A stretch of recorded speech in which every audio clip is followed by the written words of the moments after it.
Bom dia, famílias, amigos, amigas, irmãos e irmãs. Nesta postagem, eu vou confabular com vocês uma situação que ocorreu comigo ontem à noite. E eu fiquei sensibilizado com a situação, mas ao mesmo tempo eu procurei me explicar ao amigo, né? Além dele, foi mais duas pessoas me ligaram, do porquê das minhas atitudes. Então o amigo me ligou, preocupado, irmão meu, até sargento reformado da Polícia Militar também, e ele comentou comigo, falou: olha, Cesário, eu acompanho você há anos, né? Desde as suas brigas em nosso favor, em favor da nossa classe, a classe policial. Eu sempre acompanhei e te apoiei. Você é meu amigo, é meu irmão. Só que, cara, pense bem, o Brasil, meu amigo, já foi. Já está contaminado, já está podre. Você não está vendo que as coisas estão feias e ninguém faz nada? Quem poderia fazer está remando contra a maré? Então ele comentou comigo, falou: olha, Cesário, veja o Superior Tribunal Federal. É o Supremo Tribunal Federal. Eles poderiam fazer muito, sabe? E eles estão ali, ó, né? Acabaram até liberando os caras que deveriam estar presos, sabe? Então, nós acabamos desacreditando em tudo e em todos. Cesário, pense bem. Vejam as Forças Armadas, que hoje é democrática. Todo o seu efetivo é democrático. São jovens oficiais, desde o oficialato, até os mais antigos, que são os comandantes, já são de gerações novas, gerações democráticas. Cresceram dentro de uma sala de aula aprendendo o que era democracia. Então as atitudes serão outras daqueles do passado. Então ele falou: mas Cesário, eu estou vendo a sua luta, tenho acompanhado, concordo com você em grau, número e gênero, mas Cesário, isso não vai te levar a nada. Não vai ser você que vai modificar alguma coisa, Cesário. E nós ficamos preocupados com você porque você é um cara bom, você é um cara honesto, e de repente, essas suas manifestações, esses seus gritos, sabe, além de fazer mal para você, né, até para a tua saúde, acabam até provocando situações. Vai se saber lá. Nós somos policiais militares, nós vimos muitas coisas nos bastidores, né, nesse mundo cruel que está por aí, perverso, que a grande maioria das pessoas não conhecem. Então tem que se tomar cuidado, Cesário. Você é meu irmão, eu quero tudo de melhor para você e para sua família. Então, eu fiquei, sinceramente, até me emocionei, porque eu vi uma preocupação de fato, como nos outros colegas, uma preocupação com relação à minha pessoa. Então, eu quero dizer o seguinte, gente, vejam só, eu sempre procurei participar. Eu não gosto de ficar de lado. Se eu estou vendo alguma coisa que está errado, eu não gosto de me calar, né? Se eu me calar, vai fazer mais mal ainda para minha saúde. Se eu não botar aquilo para fora, sabe, aquilo fica na minha cabeça. Se eu não botar para fora, eu fico doido. Por isso que dentro da Polícia Militar eu tive muito problema. Não de disciplina, hierarquia. Sempre respeitei meus comandantes, sabe? Sempre respeitei a disciplina. Eu nunca tive punição disciplinar assim. Nunca. Sempre aciado, sempre dentro dos conformes, né? Sempre respeitei meus subordinados, aliás, respeitava meus comandantes e os meus subordinados eu tratava como irmãos, graças a Deus, como irmãos que sempre foram para mim, né? E se eu tinha que chamar atenção, chamava em particular. Se de repente eu tinha algum problema, eu conversava em particular, procurava sensibilizá-lo. Ó, eu preciso que você interaja desta forma. Então, eu não ia na truculência, no papel, querendo prejudicar, querendo prender, querendo isso, querendo... Não é assim que a gente resolve as coisas, né? E dentro da Polícia Militar também não. Né? Lógico que a hierarquia e a disciplina tem que prevalecer. Eu não tenho dúvidas disso. Então vejam, eu agradeci a preocupação e falei que se eu não falar, se eu não gritar, se eu não pôr para fora, sabe, eu fico doido, aquilo faz mal para mim. Aí sim me faz mal, porque eu sempre fui um cara participativo. Pode ver que dentro da Polícia Militar, aqueles que me conhecem, os mais antigos, sabem, eu nunca parei. Os caras ameaçavam, vou transferir você. Transfere. Como eu fui transferido de São Carlos 5 vezes. Eu vou prender você. Prende. Prenderam mesmo. Fiquei em Rio Claro preso. Né? E a população não sabia, muitos colegas não sabiam. Mas os colegas sabem como funciona, a população não. Então, em muitos momentos, fomos perseguidos, torturados até psicologicamente. Eram telefonemas, ameaça de morte. Eu recebi ameaça de morte em São Carlos, recebi ameaça de morte aqui em São Paulo, por causa de uma entidade de classe aí. Quer dizer, a gente não pode, tem que ter coragem. Eu estou aqui com os meus 52 anos.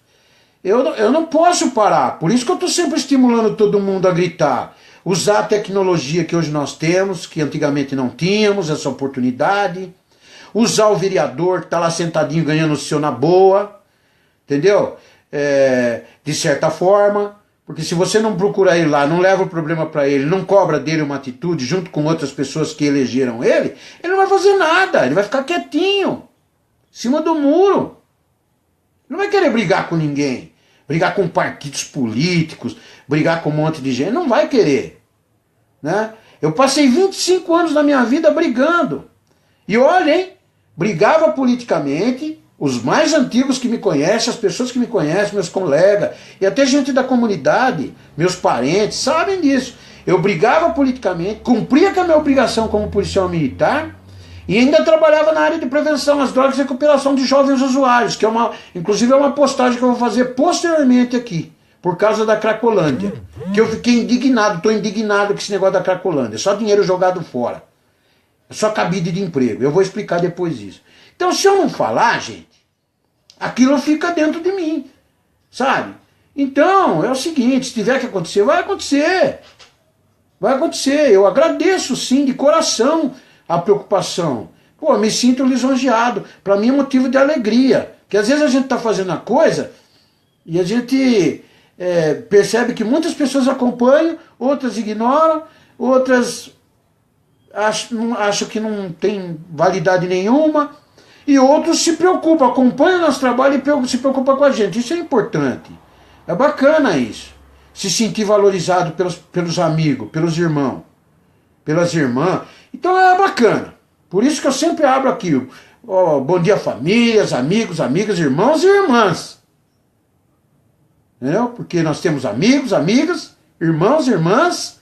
E eu poderia até alongar para colegas, né? Porque nós temos colegas também, que não são irmãos e nem são amigos. Então, por isso que eu levo por esse lado. Então eu agradeço de coração essa preocupação de alguns amigos aí, dos irmãos. Né?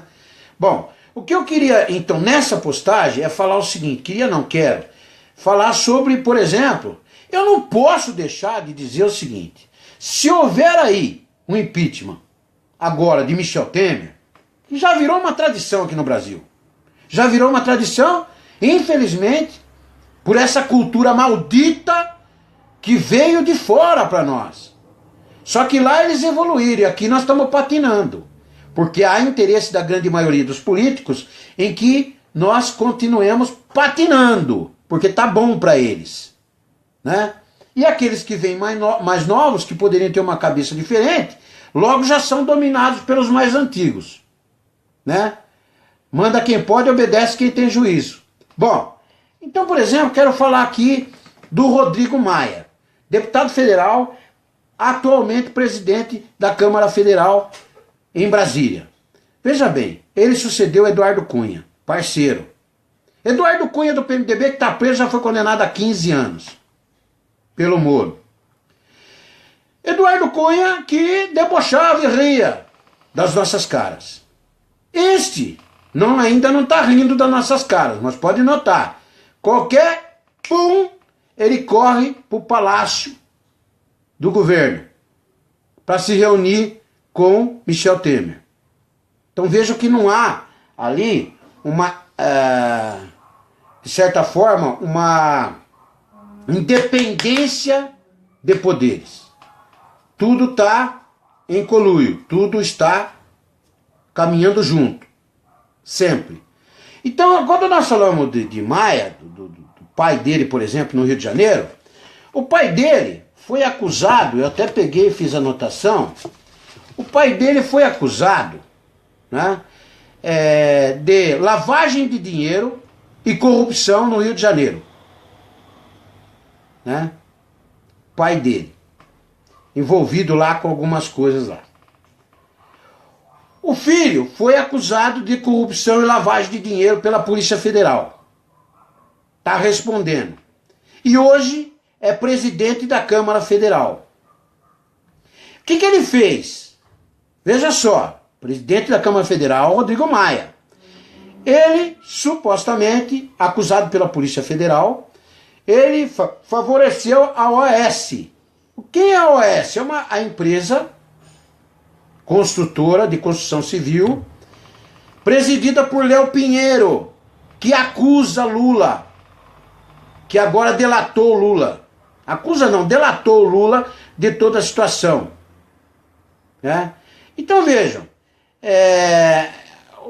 inclusive a Polícia Federal captou mensagem de Rodrigo Maia, encaminhada a Léo Pinheiro, onde ele dizia assim, abre aspas, tá aqui, ó, eu coloquei aqui, fiz a anotação. E aí, a doação de 250 vai entrar ou não? Mandou uma mensagem pro Léo Pinheiro. Né? Ele doou o dinheiro pro pai, o César Maia, para as campanhas, dinheiro ilícito, e doou pro filho. Então vejam a situação.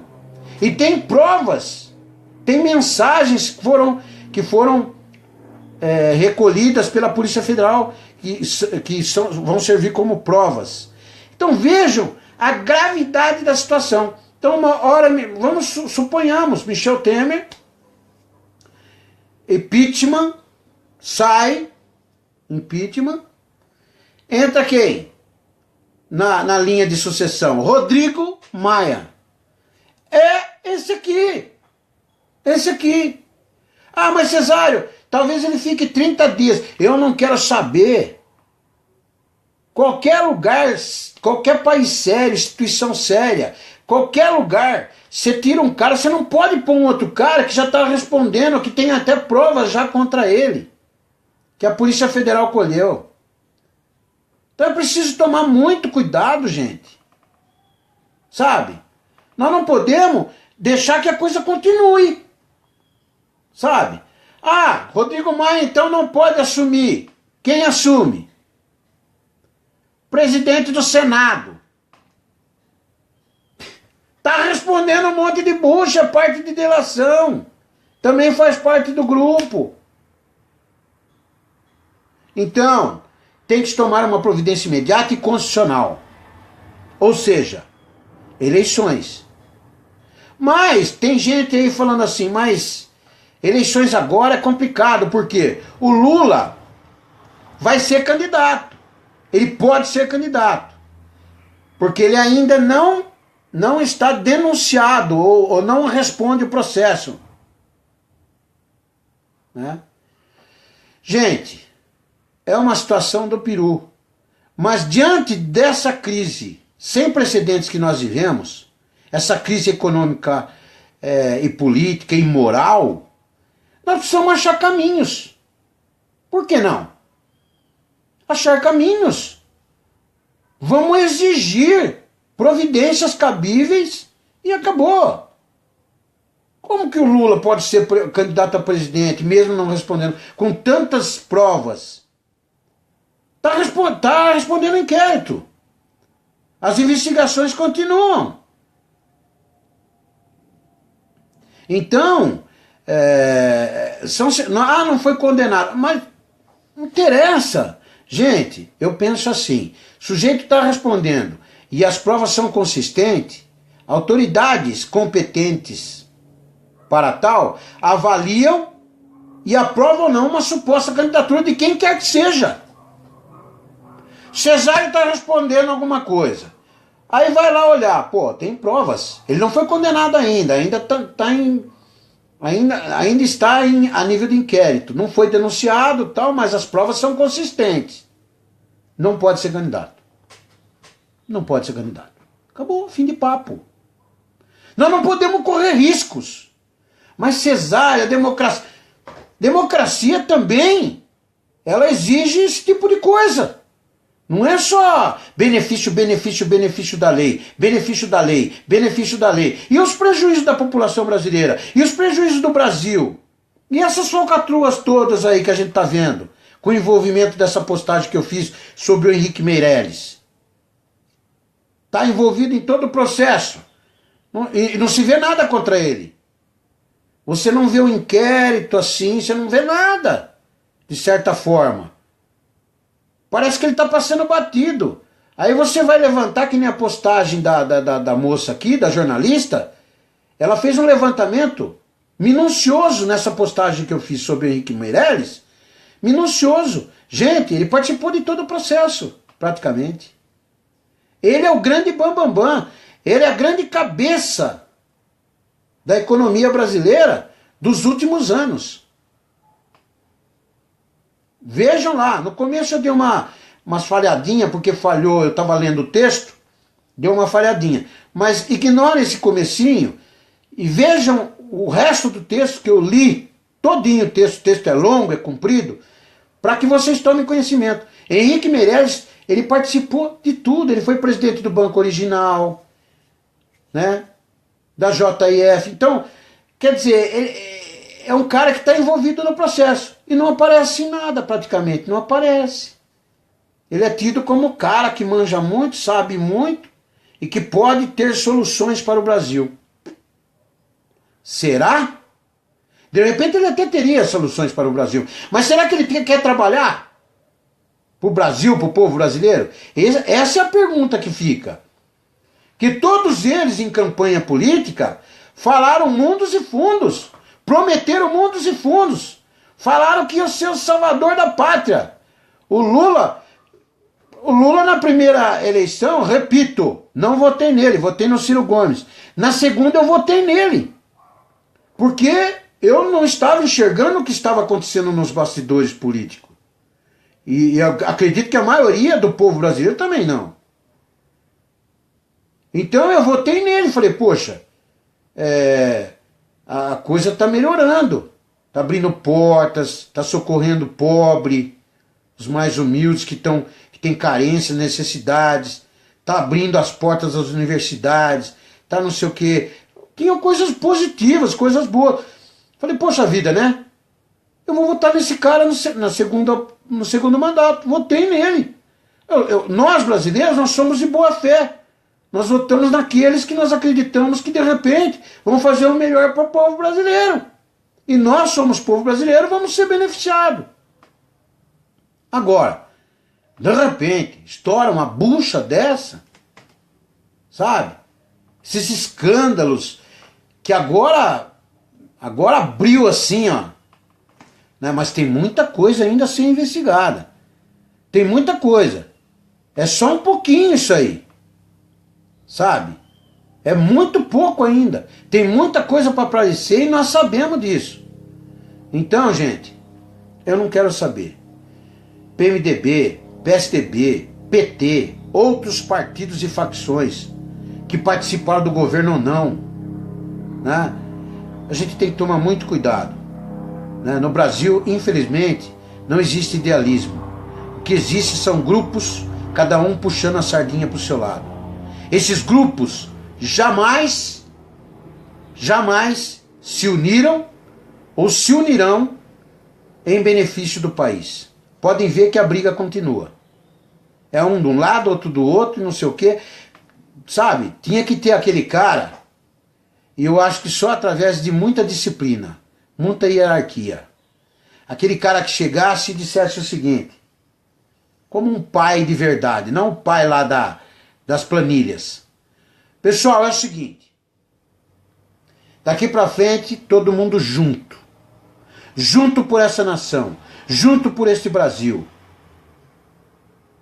Quem tiver que ser condenado vai ser condenado. Mas enquanto estiver aqui, vai ter que trabalhar, vai ter que cumprir com a sua obrigação. Né? E botar ordem na casa, botar coisa para andar. Apesar que tá tão podre o negócio, sabe? Tá tão contaminado o processo atual, político, que eu não sei se seria possível, mas teria que ser feito dessa forma, e não ficar um lado puxando para um lado, o outro puxando para o outro puxando para colar, e assim por diante. Tem que ser todo mundo junto. Nesta hora não pode existir partido, não pode existir religião, assim, entre aspas, né? Os princípios têm que estar aqui dentro, mas não vamos discutir se você é católico, outro evangélico, outro espírito, não, nada disso. Nessa hora nós somos brasileiros. Brasileiros. Sabe? E nós precisamos trabalhar em benefício do país, do nosso povo. Quanta gente nesse exato momento não está morrendo de fome? Quanta gente nesse exato momento está morrendo de sede? Quanta gente nesse exato momento está morrendo nas portas de pronto-socorros e hospitais por aí por falta de médico e medicamento? Quanta gente não está morrendo agora em conflito entre polícia e marginal por falta de educação por parte do marginal? Porque as escolas estão pichadas, os professores apanham, são ameaçados, não tem estrutura para trabalhar e nem motivação nenhuma. Então, gente, temos que reagir. Para reagir, depende de nós, população. Se nós não tomarmos providência, não formos para cima e usar dos meios que nós temos, o país tende a afundar cada vez mais. Infelizmente. Mas eu vou continuar aqui, bocudo, falando, mesmo com a preocupação dos irmãos, eu vou continuar gritando aqui. Se vai resolver ou não vai, se vai causar algum efeito ou não vai, não me importo. O mais importante para mim agora é que eu sou brasileiro, cidadão que paga os impostos religiosamente em dia, que paga o salário desses caras, que estão me roubando, que estão cerceando a minha família e meus amigos e a população de um monte de direito constitucional, entendeu? E eu não vou ficar quieto, não vou me calar, não vou. Nunca me calei desde jovem. E não vai ser agora. Pode ter certeza disso. Sabe? Nas minhas melhores fases eu nunca quis aparecer pra ninguém. O que eu sempre quis foi servir, fazer o melhor, contribuir. Na vez que eu tive experiência política eu me decepcionei demais. Sabe? Porque pessoas de bem chegar em mim, dizer para mim que eram em 4 na família, 2 iam votar em mim, lá em 96, lá atrás. 2 iam votar em mim, e 2 iam votar no cara que estava pagando um dinheirinho, 50 antes e 50 depois, se fosse eleito. Eu fiquei indignado. Essa não é a cultura que nós temos que alimentar. Nós temos que investir o nosso voto em pessoas que estão aí próximas de você, que trabalha como voluntária em projetos sociais há anos, não há um aninho só para ser candidato, não. Há muito tempo que contribui, sabe? Que você vê que o cara está ali trabalhando, tem princípios talvez religiosos, profissionais, né? Tem princípios e valores, cara que quer contribuir com a sua comunidade, com a sua sociedade. Você percebe quem é o cara. Aí de repente convencem o cara a sair candidato. Dá um apoio para esse cara. Ele não vai ter dinheiro, não vai te dar pedra, areia, tijolo, ele não vai te dar dentadura, ele não vai te dar churrasco, ele não vai te dar nada. Mas ele vai te dar o que você mais precisa, que é a decisão dele em seu favor no momento de votar um projeto de lei na Câmara Federal, no Senado ou onde quer que seja. Ou no momento de repente, desenvolver um trabalho no Executivo, municipal, estadual, federal. Ele vai contribuir com você de maneira honesta, justa. Porque ele não tem que recuperar nada, ele não te deu nada. Então é nesse cara que você tem que votar. E não no sujeito que tá te dando um negocinho agora, um cala-boca agora, uma migalhinha, e depois vai fazer o que estão fazendo com o país. Gente, eu digo para vocês, pensem bem, muitos de nós, fomos responsáveis, mesmo sem vontade, mesmo tendo sido enganados, mesmo tendo votado todos nós de boa fé, mesmo tendo nos ludibriado esses caras, e nós nos deixamos ludibriar por eles. Mesmo com tudo isso, hoje eu me sinto culpado por várias decisões que eu tomei no momento de votar. Mas é assim, a minha consciência foi tranquila porque eu votei no cara, o cara fez burrada. Mas eu fui de boa fé. E eu queria o melhor. Eu não votei no cara para levar proveito nenhum. Vejo que em 20 anos eu recebi convite para ser assessor de parlamentar, eu recebi convite para muitas coisas aí. Uma meia dúzia de coisas. E eu não aceitei. Por quê? O sujeito que estava me convidando tinha o rabo sujo. Aí, toda a minha idoneidade ia pro ralo. Ia pro ralo. Né? Como na entidade de classe que eu estava. Eu recebi convite para ser diretor, eu ia ser isso, eu ia ser aquilo. Bastava eu calar a boca. O que aconteceu? Saí de lá e representei contra eles no Ministério Público. Gente, eu sei que é difícil. Às vezes até a família cobra da gente em algumas situações que a gente vá devagar, calma, não se exponha tanto, corre risco. Mas, gente, aprendi com meu pai. Sabe? Nem que eu tiver que me rastejar, sangrando. Mas dar o rabo a torcer para vagabundo não vou dar, não. E quando eu faço isso que eu estou fazendo agora, eu olho nos seus olhos, aonde quer que seja.